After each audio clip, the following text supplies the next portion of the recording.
안녕하세요. 여러분, 저는 김영우입니다. 제가 지금 서 있는 곳은 제가 매일 아이들을 가르치는 작은 동네 서점입니다.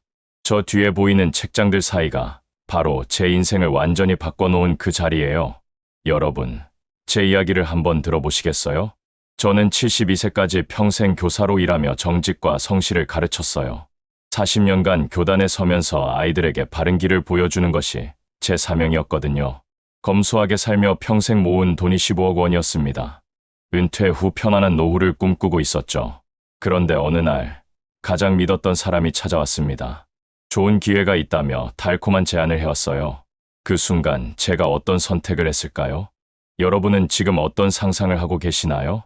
혹시 설마 그런 일이 라고 생각하고 계신가요? 저도 처음에는 그럴 리 없다고 생각했어요.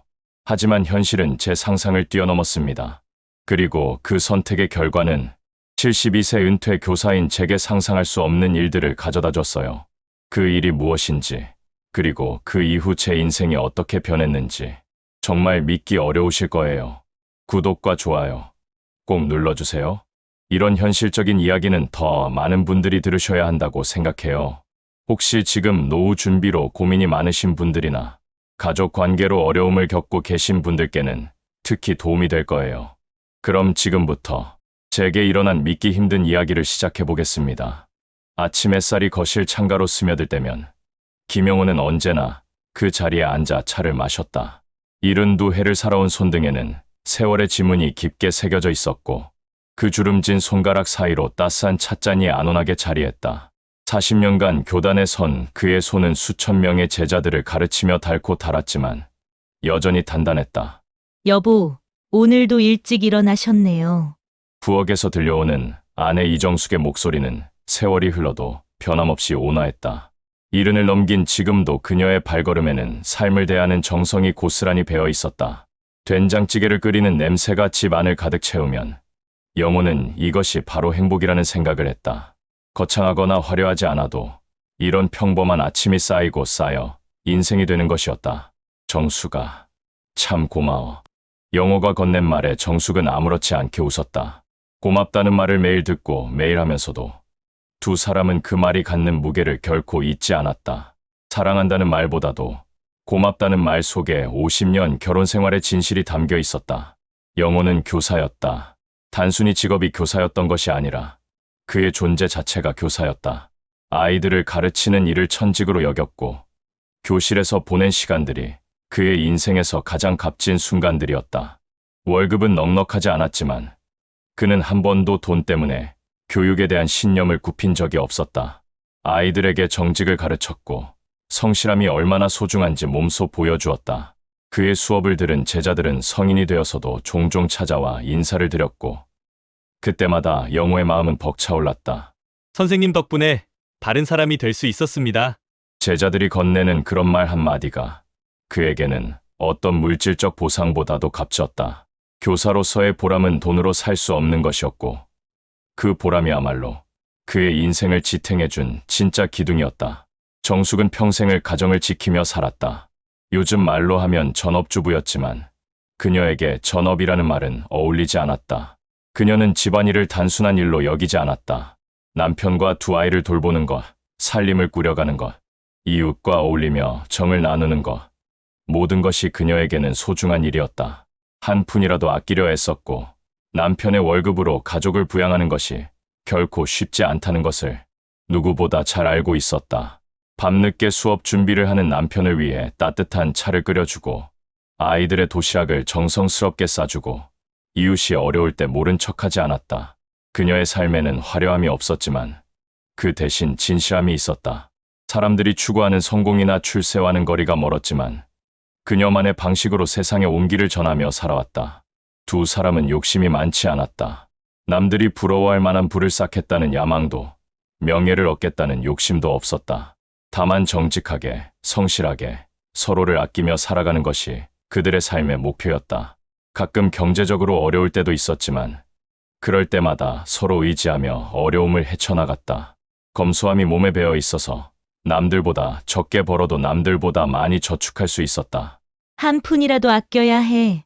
정숙의 이런 말을 영호는 잔소리로 듣지 않았다. 가정을 책임지는 아내의 현실적 판단을 존중했고, 자신 역시 불필요한 지출을 피하며 절약하는 삶에 익숙해져 있었다. 외식 한 번 하는 것도 신중하게 결정했고, 옷 한 벌 사는 것도 오랫동안 고민했다. 그렇게 살아온 50년이었다. 그런 세월이 쌓이고 쌓여 은퇴를 앞둔 지금 두 사람 앞에는 놀라운 결과가 놓여 있었다. 통장에 찍힌 숫자가 15억 원이었다. 교사의 월급과 절약 정신만으로 이룬 놀라운 성과였다. 복권에 당첨된 것도 아니고 투자로 대박을 낸 것도 아니었다. 그저 성실하게 일하고 검소하게 살아온 결과였다. 여보, 정말 우리가 이런 돈을 모았을까요? 정숙이 통장을 들여다보며 믿기지 않는다는 표정으로 말했다. 15억이라는 숫자가 현실처럼 느껴지지 않았다. 그들에게는 너무나 큰 돈이었다. 평생 한 푼이라도 아끼며 살아온 사람들에게 이 돈은 마치 꿈같이 느껴졌다.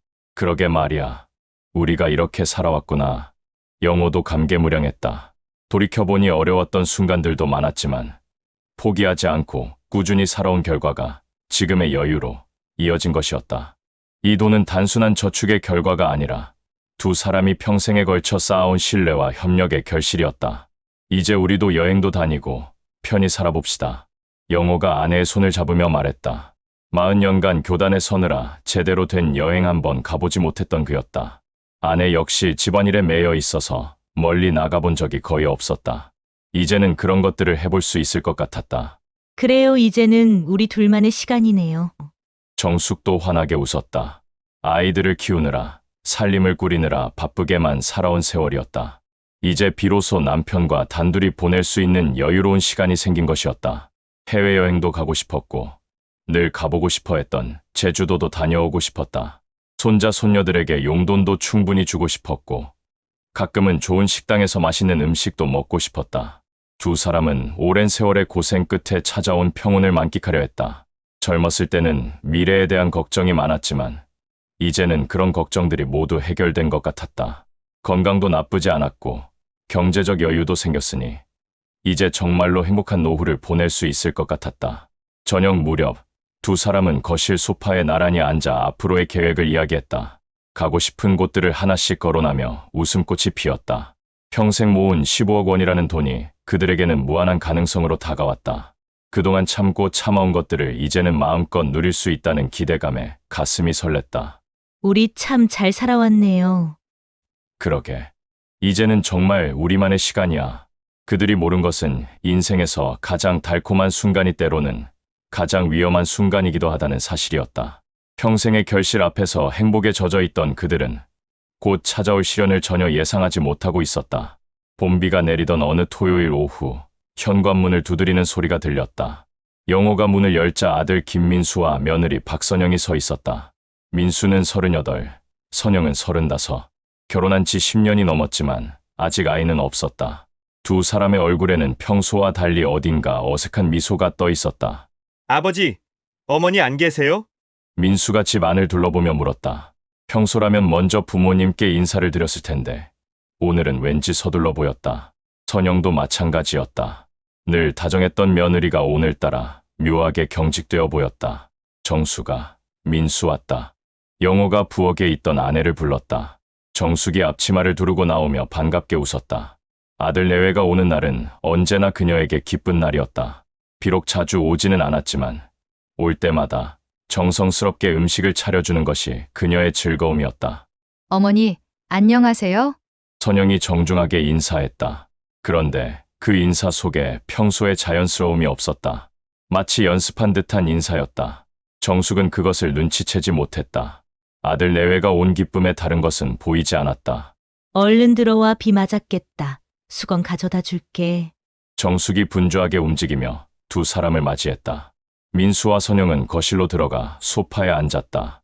영호도 맞은편에 자리를 잡았다. 평소 같으면 이런저런 근황을 물어보며 자연스럽게 대화가 시작되었을 텐데 오늘은 분위기가 달랐다.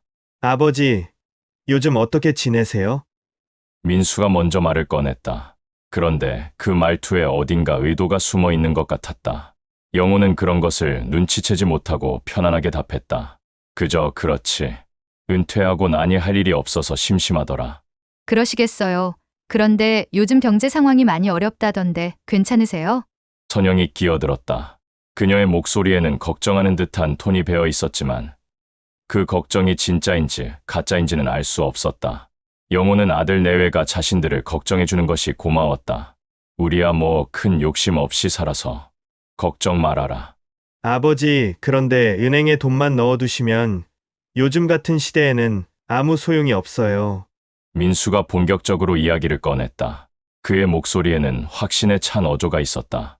마치 무언가 중요한 정보를 알고 있다는 듯한 태도였다. 무슨 말이냐?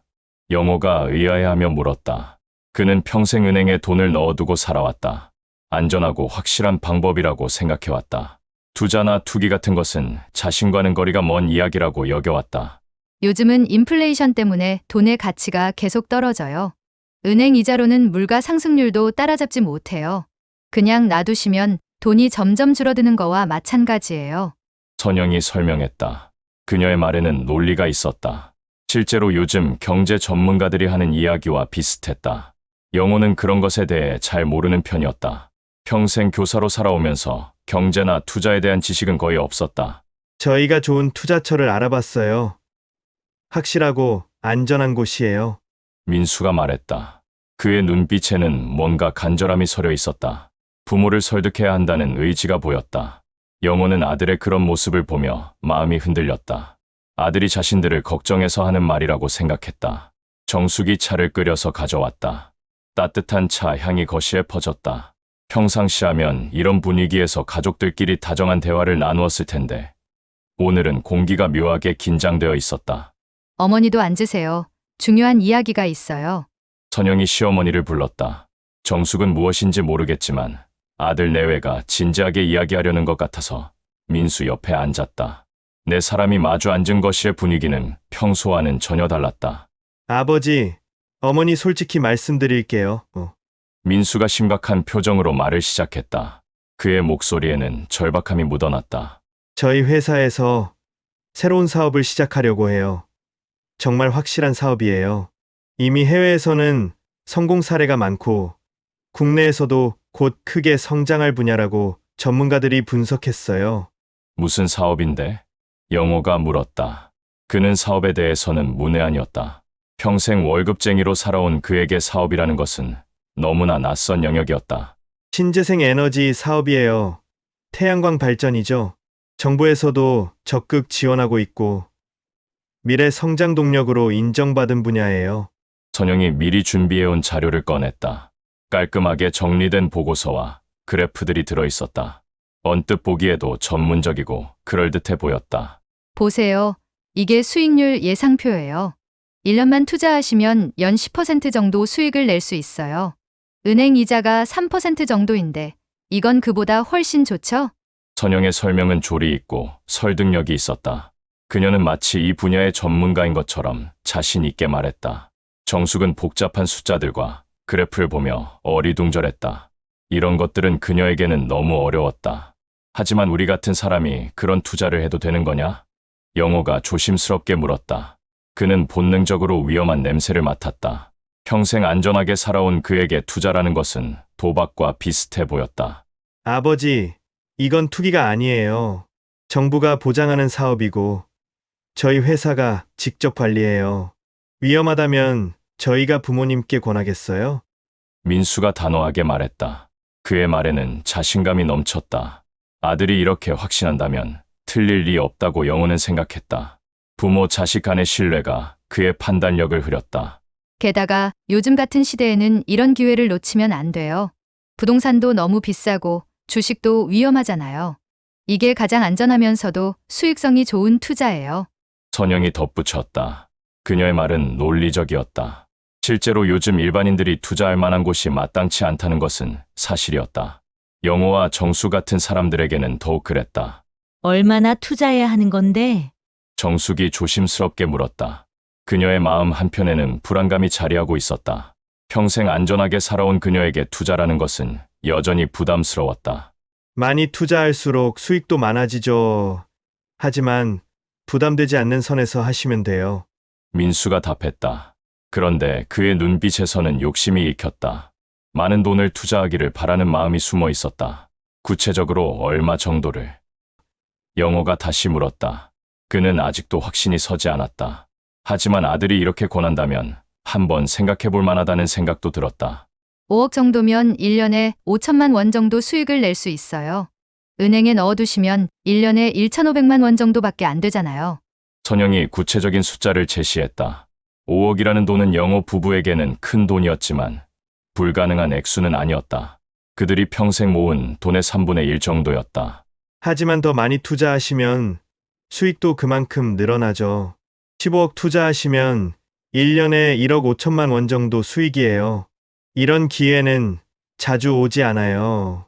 민수가 부모의 마음을 더욱 흔들었다. 15억이면 그들 전 재산에 해당하는 돈이었다. 영호는 심각하게 고민에 빠졌다. 아버지, 어머니 저희가 부모님을 속이겠어요?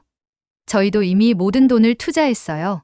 그만큼 확신한다는 거예요. 선영이 마지막 설득을 시도했다. 그녀의 말에는 진정성이 묻어났다. 정말로 좋은 기회라서 부모님께 알려드린다는 듯한 태도였다. 시간이 없어요. 이번 주 안에 결정하셔야 해요. 다음 주면 모집이 마감돼요. 민수가 재촉했다. 시간의 압박을 가하는 것이었다. 충분히 생각할 시간을 주지 않으려는 의도가 보였다. 정숙의 마음은 복잡했다. 아들이 권하는 일이니 나쁠 리는 없겠지만 평생 모은 돈을 투자한다는 것이 두려웠다. 하지만 아들을 믿지 않을 수도 없었다. 영호 역시 마찬가지였다. 교사로서의 신중함과 아버지로서의 신뢰 사이에서 갈등했다. 한번 생각해보자. 영호가 말했다. 그러자 민수와 선영의 얼굴에 실망의 기색이 스쳤다. 그들은 오늘 당장 결정을 받아내고 싶었던 것 같았다. 아버지, 정말 좋은 기회예요. 놓치시면 후회하실 거예요. 민수가 마지막으로 간청했다. 그의 목소리에는 간절함이 배어 있었다. 영호는 아들을 믿고 결국 투자를 하기로 결정하였다. 민수의 말은 부모를 위한다는 명분이었지만 그 이면에는 다른 이유가 숨어 있었다. 하지만 영호는 그것을 알아차리지 못했다. 평생 정직하게 살아온 그에게는 아들이 자신을 속일 거라는 생각 자체가 불가능했다. 투자를 결정한 지 석 달이 지났다. 처음 한 달은 민수와 선영이 정기적으로 연락을 했다. 잘 진행되고 있다. 곧 첫 수익금이 나온다. 조금만 더 기다려달라는 말들이었다. 영호와 정숙은 그런 소식을 들을 때마다 안도했다. 역시 아들이 좋은 기회를 알려준 것 같았다. 하지만 두 번째 달부터 연락이 뜸해지기 시작했다. 영호가 먼저 전화를 걸어도 민수는 바쁘다. 회의 중이다라며 대화를 피했다. 선영 역시 마찬가지였다. 회사 일이 복잡해서 곧 정리해서 연락드릴게요라는 말만 반복했다. 석 달째가 되자 영호의 불안감은 확신으로 바뀌었다. 뭔가 잘못되었다는 생각이 들었다. 평생 교사로 살면서 기른 직감이 그에게 경고하고 있었다. 아이들을 가르치며 터득한 거짓과 진실을 구별하는 능력이 이제야 작동하기 시작한 것이었다. 정수가 우리 민수한테 가봐야겠어. 영호가 아내에게 말했다. 정숙도 이미 같은 생각을 하고 있었다. 며느리가 보내는 답답한 메시지들, 아들의 어색한 목소리, 계속 미뤄지는 약속들, 모든 것이 이상했다. 저도 그런 생각이었어요. 뭔가 이상해요. 부부는 그날 저녁 민수의 집으로 향했다. 마음은 이미 최악의 상황을 각오하고 있었다. 지하철을 타고 가는 동안 두 사람은 말이 없었다. 각자 마음속으로 온갖 가능성들을 생각하고 있었다. 하지만 정말로 아들이 자신들을 속였을 거라는 생각만은 하고 싶지 않았다. 민수가 사는 아파트에 도착했을 때는 이미 밤 9시가 넘어 있었다. 영호가 초인종을 눌렀다. 한참을 기다린 후에야 문이 열렸다. 민수가 나타났는데 그의 얼굴은 헬쑥했다. 평소에 자신감 넘치는 모습은 어디에도 없었다. 아버지, 어머니, 갑자기 왜? 예. 민수의 목소리에는 당황스러움이 배어 있었다. 부모가 갑자기 찾아올 것을 예상하지 못했던 것 같았다. 그의 반응만으로도 영호는 확신할 수 있었다. 뭔가 심각한 문제가 있다는 것을. 들어가자. 영호가 단호하게 말했다. 민수는 어쩔 수 없이 부모를 집 안으로 안내했다. 거실에는 선영이 소파에 앉아 있었다. 그녀의 눈가는 붉어져 있었다. 울었던 흔적이 역력했다. 무슨 일이야? 정숙이 며느리에게 다가가며 물었다. 선영은 고개를 들지 못하고 계속 바닥만 바라보았다. 그녀의 어깨가 작게 떨리고 있었다. 말해봐. 투자는 어떻게 되었나? 영호가 아들에게 직접 물었다. 더 이상 돌려서 말할 기분이 아니었다. 석 달 동안 쌓인 의구심과 불안감이 한꺼번에 터져 나왔다. 민수는 한참 동안 말을 하지 못했다. 부모의 시선이 자신에게 집중되어 있다는 것을 알고 있었지만 도저히 진실을 말할 용기가 나지 않았다. 그의 손이 떨렸다. 민수야, 아버지가 물어보잖아. 정숙도 아들을 재촉했다. 그녀의 목소리에는 절절한 간청이 묻어 있었다. 제발 아무것도 아니라고, 단순한 오해라고 말해달라는 간절함이었다. 아버지, 어머니, 민수가 드디어 입을 열었다. 그런데 그 첫 마디부터 이미 모든 것을 말해주고 있었다. 죄책감과 두려움이 뒤섞인 목소리였다. 말을 해! 도대체 무슨 일이야? 영호가 소리쳤다. 평생 화를 내지 않던 그가 목소리를 높였다. 평생 가르쳐온 정직과 성실함이 자신의 아들에 의해 무너지고 있다는 사실이 그를 분노하게 만들었다. 투자는 없었어요. 민수가 마침내 고백했다. 그 말이 나오자 거실의 공기가 얼어붙었다. 정숙은 그 자리에서 주저앉을 뻔했다. 영호의 얼굴은 순간 핏기가 사라졌다. 뭐라고? 투자 사업이라는 건 없었어요. 저희가 부모님을 속인 거예요. 선영이 울음을 터뜨리며 말했다. 그녀도 더 이상 견딜 수 없었던 것 같았다. 석 달 동안 짊어진 죄책감의 무게가 한계에 달한 것이었다. 그럼 우리 돈은? 정숙이 떨리는 목소리로 물었다. 그녀의 마음은 이미 답을 알고 있었지만 그래도 마지막 희망을 버릴 수 없었다. 없어요.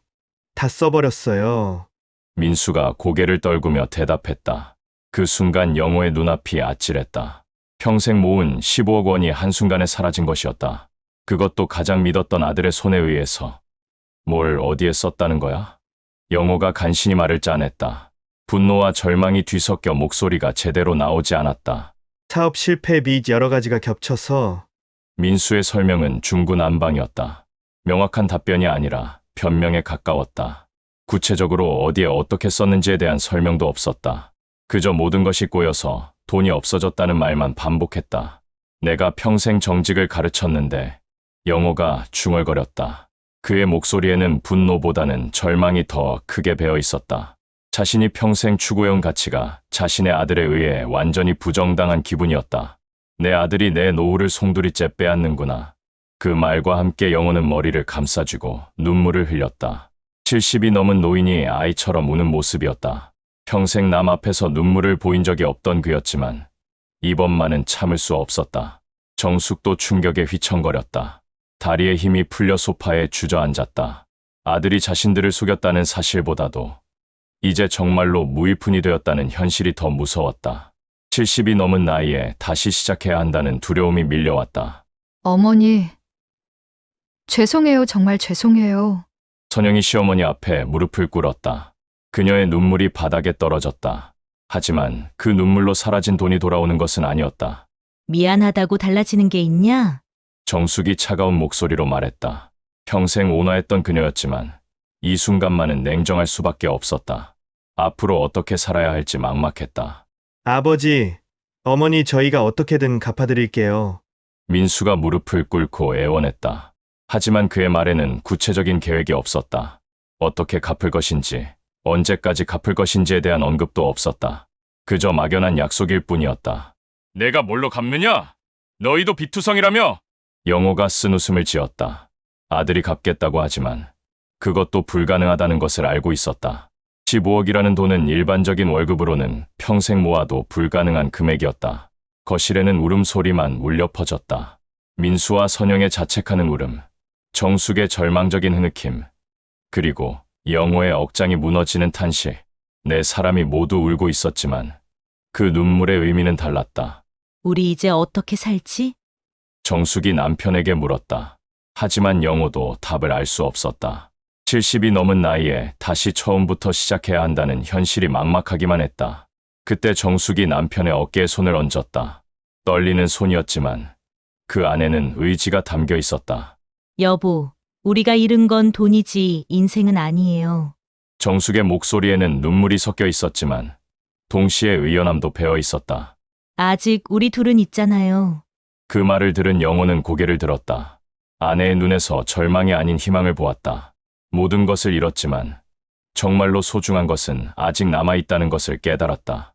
민수와 선영은 계속 사과했지만 영호와 정숙은 더 이상 그들과 있을 수 없었다. 두 사람은 말없이 집을 나섰다. 아들 내외의 울부짖는 사과 소리가 뒤에서 들려왔지만 돌아보지 않았다. 지하철로 돌아가는 길, 두 사람은 손을 잡고 걸었다. 모든 것을 잃었지만 서로가 있다는 사실만으로도 다시 시작할 용기가 생겼다. 앞길은 막막했지만 함께라면 견딜 수 있을 것 같았다. 그날 밤 집으로 돌아온 두 사람은 말이 없었다. 거실에 앉아 서로를 바라보며 현실을 받아들이려 했었다. 15억이라는 숫자가 머릿속에서 맴돌았지만 이상하게도 분노보다는 공허함이 더 컸다. 마치 오랫동안 꿔온 꿈에서 갑자기 깨어난 기분이었다. 여보, 우리 통장에 남은 돈이 얼마나 될까요? 정숙이 조심스럽게 물었다. 투자금으로 대부분을 내주었지만 생활비로 조금은 남겨두었던 기억이 났다. 영호는 서랍에서 통장을 꺼내 확인했다. 2천만 원 정도 남아있네. 그 돈이면 두 사람이 아껴 쓴다면 몇 개월은 버틸 수 있는 금액이었다. 하지만 그 이후가 문제였다. 70이 넘은 나이에 새로 일자리를 구한다는 것이 현실적으로 가능한 일인지 의문이었다. 이제 어떻게 해야 할까요? 정숙의 목소리에는 두려움이 배어 있었다. 평생 남편의 월급에 의존해서 살아온 그녀에게 경제적 독립이란 너무나 낯선 개념이었다. 하지만 이제는 선택의 여지가 없었다. 글쎄, 일을 해야겠지. 영호도 확신이 서지 않았다. 은퇴한 지 몇 년이 지났고 이제 70을 넘긴 나이였다. 누가 이런 늙은이를 고용하려 할까? 하지만 다른 방법은 없었다. 며칠 동안 두 사람은 집 안에만 있었다. 밖으로 나가는 것이 두려웠다. 사람들이 자신들의 처지를 알까봐 걱정되었고 무엇보다 앞으로 어떻게 살아야 할지 방향을 잡을 수 없었다. 그러던 어느 날 정숙이 먼저 입을 열었다. 여보, 이렇게 있으면 안 될 것 같아요. 뭐라도 해야 해요. 그러게. 하지만 뭘 할 수 있을까? 일단 나가봐요. 집에만 있으니까 자꾸 우울한 생각만 들어요. 정숙의 말이 맞았다. 집에 틀어박혀 있으니 온갖 부정적인 생각들만 머릿속을 맴돌았다. 일단 밖으로 나가서 무엇이든 해보자는 생각이 들었다. 다음 날 영호는 동네를 걸어보기로 했다. 오랫동안 살았던 동네였지만 일자리를 찾는다는 목적으로 둘러보니 전혀 다르게 보였다. 상점들, 카페들, 작은 사무실들이 눈에 들어왔다. 혹시 자신 같은 사람도 할 수 있는 일이 있을까? 동네 서점 앞을 지나가다가 문득 발걸음이 멈췄다. 아르바이트 구함이라는 작은 종이가 유리문에 붙어 있었다. 마음이 두근거렸다. 평생 교사로 일했던 자신에게 서점이라는 공간이 낯설지 않았다. 안녕하세요. 혹시 아르바이트 자리가 있나요? 영호가 조심스럽게 물었다. 서점 주인은 60대 중반 정도로 보이는 여성이었다. 그녀는 영호를 위아래로 훑어보며 의외라는 표정을 지었다. 연세가 어떻게 되세요? 72입니다. 아, 그러시군요. 사실 젊은 사람을 원했는데 영호의 마음이 가라앉았다. 역시 나이가 문제였다. 하지만 포기할 수는 없었다. 저는 오랫동안 교사로 일했습니다. 책을 정리하거나 아이들을 도와주는 일이라면 자신 있어요. 그 말을 들은 서점 주인의 표정이 달라졌다. 마침 요즘 동네 아이들이 숙제를 하러 서점에 오는 경우가 많았는데 도움을 줄 사람이 필요했던 것이다. 그럼 한번 해보시겠어요? 시급은 많지 않지만 괜찮습니다. 감사합니다. 영호의 첫 번째 일자리가 결정되었다. 시급은 적었지만 다시 일한다는 것 자체가 의미 있었다. 집으로 돌아가는 발걸음이 한결 가벼웠다. 정말요? 서점에서 일하시게 되었다고요? 정숙이 반가워했다. 남편이 다시 활기를 찾는 것 같아서 기뻤다. 그리고 자신도 뭔가 해야겠다는 생각이 들었다. 며칠 후 정숙도 용기를 내어 동네를 돌아다녔다. 그녀의 눈에 들어온 것은 작은 카페였다. 카페 안에는 단시간 근무자 구함이라는 공고가 붙어 있었다. 안녕하세요. 혹시 일할 수 있을까요? 카페 사장은 30대 초반의 젊은 여성이었다. 처음에는 정숙의 나이를 보고 망설였지만 이야기를 나누어 보니 생각이 바뀌었다. 어머님, 커피는 만들 줄 아세요? 아니요. 하지만 배울 수 있어요. 그럼 홀 서빙부터 시작해 보시겠어요? 오전 시간대만 도와주시면 돼요. 정숙도 일자리를 구했다. 비록 커피를 내리는 법은 몰랐지만 손님들을 대하는 일은 어렵지 않을 것 같았다. 평생 사람들을 돌보며 살아온 경험이 있었으니까 두 사람이 모두 일을 시작한 첫날 집에서 만난 저녁 시간이 특별했다. 어땠어요? 생각보다 괜찮았어. 아이들이 와서 숙제 도움을 청하더라고. 마치 다시 교사가 된 기분이었어. 영호의 얼굴에는 오랜만에 생기가 돌았다. 서점에서 아이들을 가르치는 시간이 그에게는 새로운 활력을 주었다. 나도 괜찮았어요. 손님들이 다들 친절하시더라고. 그리고 커피 향이 좋았어요. 정숙도 웃으며 대답했다. 처음에는 어색했지만 점차 일에 익숙해지는 자신을 발견했다. 하지만 현실은 여전히 가혹했다. 두 사람이 버는 돈을 모두 합쳐도 한 달에 100만 원 정도였다. 생활비로는 턱없이 부족한 금액이었다. 그래서 정숙은 추가 수입을 위해 다른 방법을 생각해냈다. 여보, 김치랑 장아찌를 만들어서 팔아보면 어떨까요? 그게 될까? 시장에서 파는 것보다 정성스럽게 만들면 사람들이 좋아할 거예요. 정숙은 평생 갈고 닦은 솜씨로 김치와 장아찌를 담갔다. 그리고 동네 시장에 나가서 조심스럽게 팔기 시작했다. 처음에는 아무도 관심을 보이지 않았다. 하지만 한두 번 사본 사람들이 맛을 본 후에는 단골이 되었다. 이 김치 정말 맛있네요. 어디서 배우셨어요? 그냥 오래 해봐서요. 정숙은 소박하게 답했다. 하지만 그 오래라는 시간 속에는 50년간의 경험과 정성이 담겨 있었다. 그것이 바로 그녀만의 경쟁력이었다. 영호도 서점에서 점점 인정받기 시작했다. 아이들이 그를 찾아와서 공부를 도와달라고 부탁했고, 부모들도 그의 가르침을 신뢰했다. 선생님, 덕분에 수학을 이해할 수 있게 됐어요. 정말. 그럼 계속 열심히 해보자. 영호가 아이에게 답하며 웃었다. 교사였을 때의 보람이 다시 되살아났다. 비록 월급은 적었지만 아이들의 감사 인사 한마디가 그에게는 어떤 보상보다 값졌다. 몇 달이 지나자 두 사람의 생활에도 변화가 생겼다. 물론 예전만큼 여유롭지는 않았지만 나름대로 안정감을 찾아가고 있었다.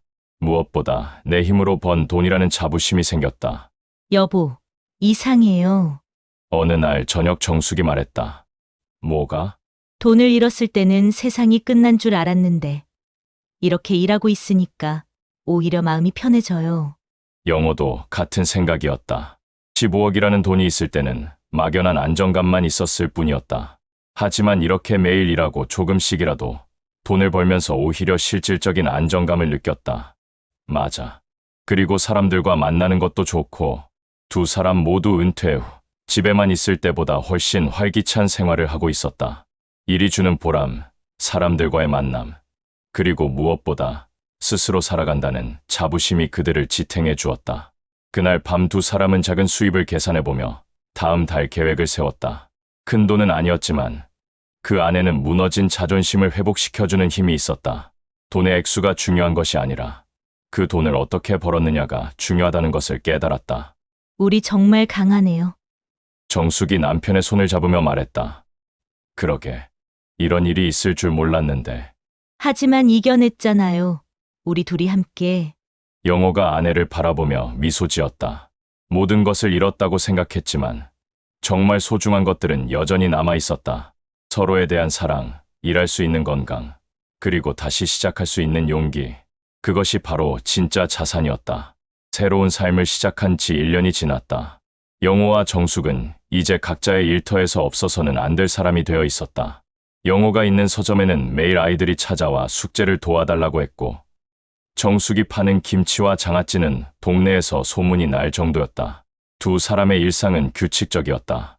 아침 일찍 일어나 각자의 일터로 향하고, 저녁에는 함께 하루를 정리하며 소박한 저녁을 먹었다. 큰 여유는 없었지만 매일이 충실했다. 무엇보다 자신들의 힘으로 살아간다는 자부심이 있었다. 그러던 어느 가을 오후, 영호의 휴대폰이 울렸다. 발신자를 확인하니 민수였다. 아들과 연락이 끊어진 지 거의 1년이 되어가고 있었다. 영호는 잠시 망설였지만 전화를 받았다. 아버지, 민수의 목소리는 1년 전과 달리 많이 초라해져 있었다. 기운이 없고 지쳐 보였다. 무슨 일이냐? 영호의 목소리는 담담했다. 분노도 원망도 없었다. 1년 동안 많은 것을 정리하면서 마음의 평정을 찾은 것 같았다. 아버지, 저희가 찾아뵙고 싶습니다. 뭐 하러? 사과드리고 싶어서요. 그리고 민수의 목소리가 떨렸다. 뭔가 말하기 어려운 이야기가 있는 것 같았다. 그리고 도움을 요청드리고 싶어서요. 영호는 한숨을 쉬었다. 아들이 또 무엇을 부탁하려는 것인지 짐작이 갔다. 하지만 이번에는 달랐다. 1년 전의 자신이 아니었다. 집으로 와라. 영호가 짧게 말하고 전화를 끊었다. 정숙에게 상황을 설명하자 그녀의 표정도 복잡해졌다. 뭘 또 부탁하려는 걸까요? 모르겠어. 하지만 이번에는 다를 거야. 저녁 무렵 민수와 선영이 찾아왔다. 1년 전과는 완전히 다른 모습이었다. 두 사람 모두 많이 초췌해져 있었고 옷차림도 예전만큼 단정하지 않았다.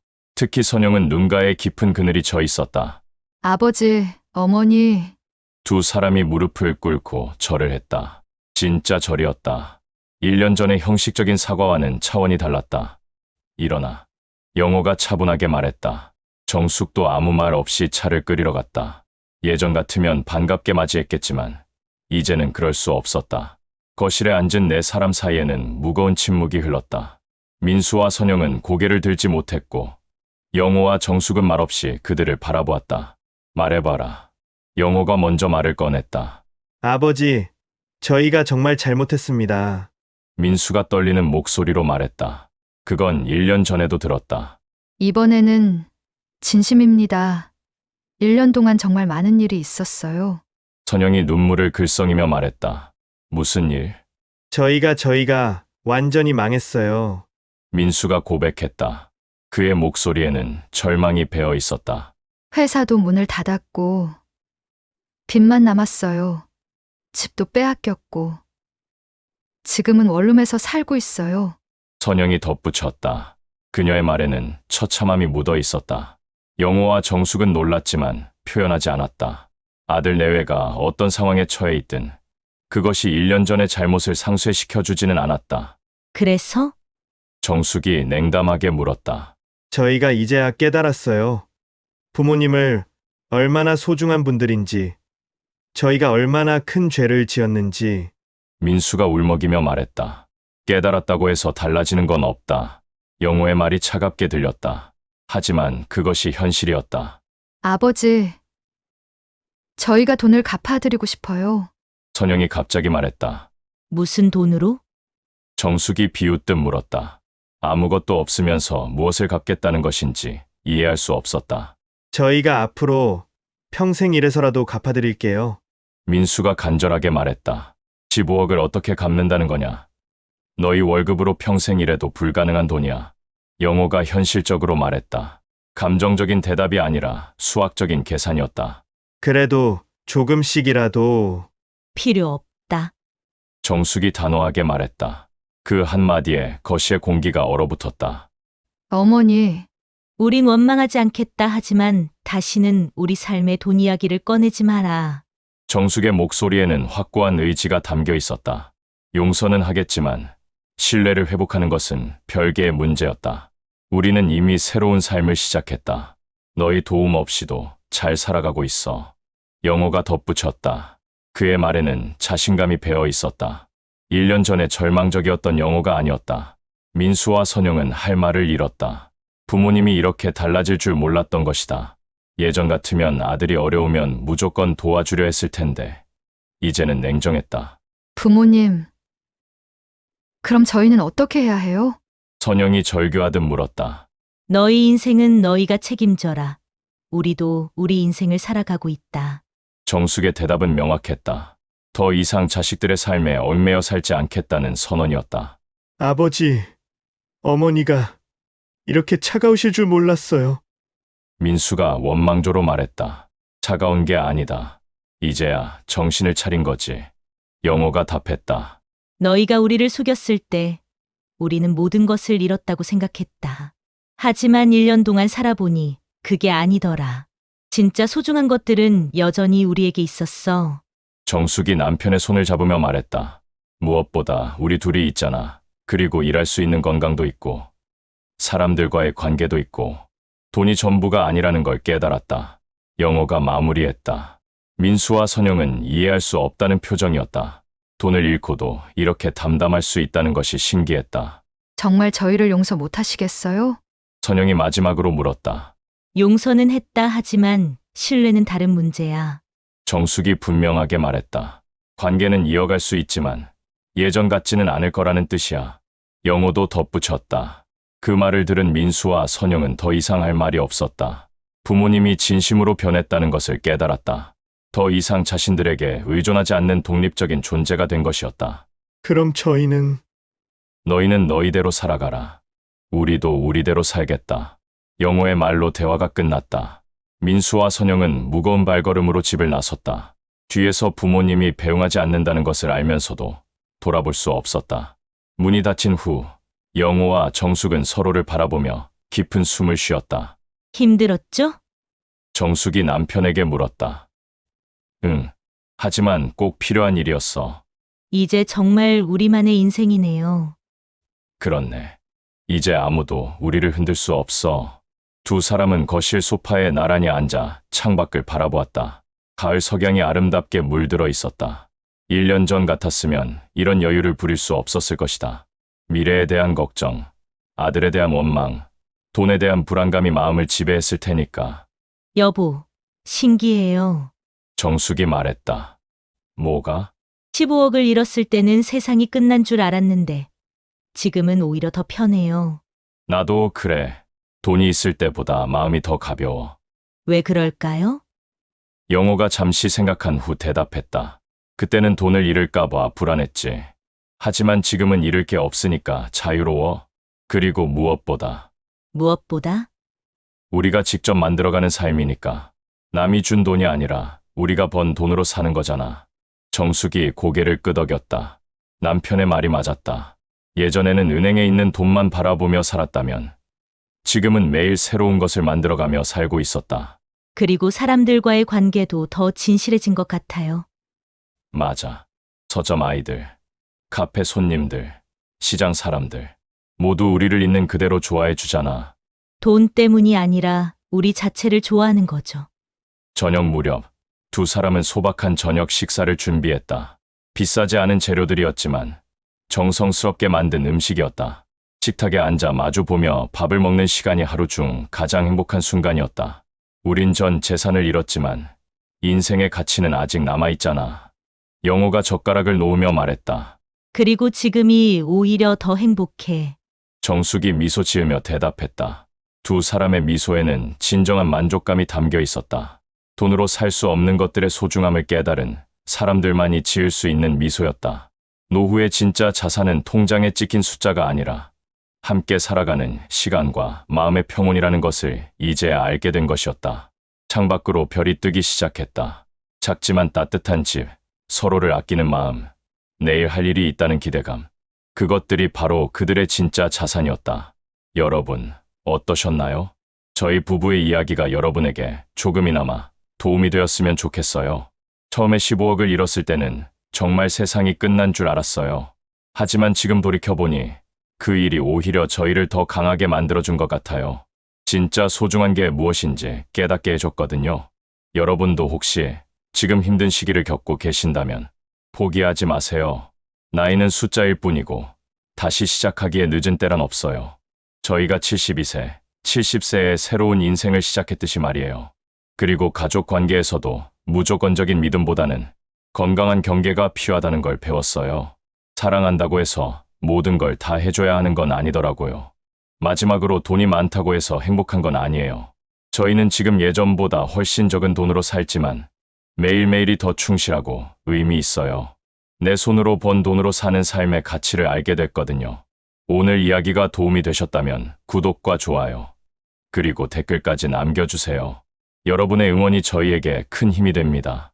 다음에도 더 좋은 이야기로 찾아뵐게요. 오늘도 시청해주셔서 감사합니다.